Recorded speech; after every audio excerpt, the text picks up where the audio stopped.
from Grand Bahama, echoes of a trauma 8 years ago as Marco Archer's death here in New Providence has left many residents in Grand Bahama in a state of disbelief. Tonight, some are calling for stiffer penalties for offenders, especially those responsible for crimes against children. Shakara Russell has this.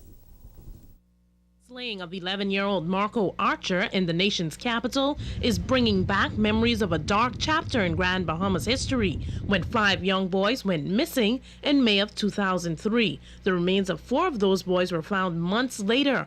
The whereabouts of the 5th boy, Jake Grant, remains a mystery. Residents say the murder of 11-year-old Marco is most disturbing. It happened many years ago with the 5 little boys in Freeport, Grand Bahama, and what happened now, parents get beware of their kids, you know, but it's sad that your kids can't go across the street for 1 second to get a candy or ice cream or something like that. You gotta have them, it's really ridiculous, because you have a sick individual in this world. What can an 11-year-old do for somebody off age to molest them? It is wrong.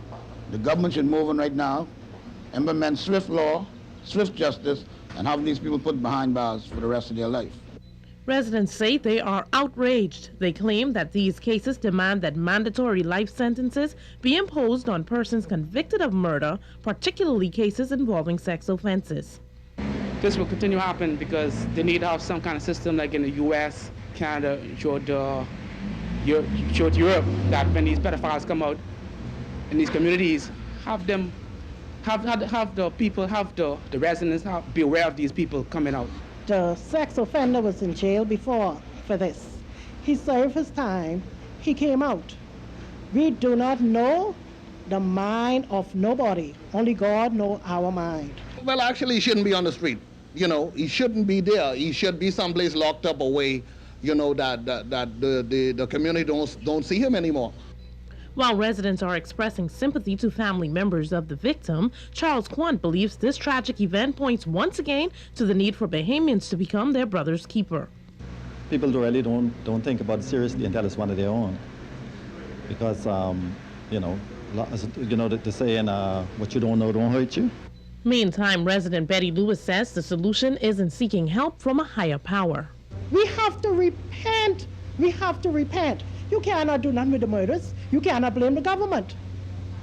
You cannot blame the government for this. Nobody knows our mind. What we could do, we could come together and we could pray.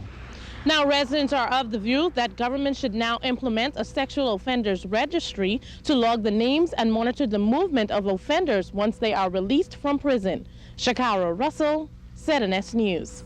Now, last evening, we posed a question to our Facebook viewers asking, should the Bahamas have a pedophile registry? Well, we had in excess of 300 votes, all in favor of establishing the registry. Here are some of those comments for you. Kimberly Hunt Daniel said a registry is long overdue because children are being violated and or killed. I hope it's done soon. Another ZNS Facebooker, Winsome Williams Green, said that pedophiles should have their pictures placed on shop windows and all the schools should have a picture of them. Also, any place where crowds hang out. Meanwhile, Moses Cooper says pedophiles should have their private parts cut off and fed to cats. Brian Wilson suggested that a component of such a registry and condition of their release should be regular and mandatory check-ins with authorities and a curfew. And finally, James Darling, who also answered yes, reminded that there are also female pedophiles. They're just called cougars. Anya says most definitely a pedophile registry is needed. In fact, there should be some form of post-incarceration rehabilitative effort to assist these people with this dreadful psychological disease. Well, tonight we have another question for you, and it is this: should the Bahamas implement its own Amber Alert type system? To join in the discussion, go to our Facebook page at znsnews.com, the official page. We look forward to your participation.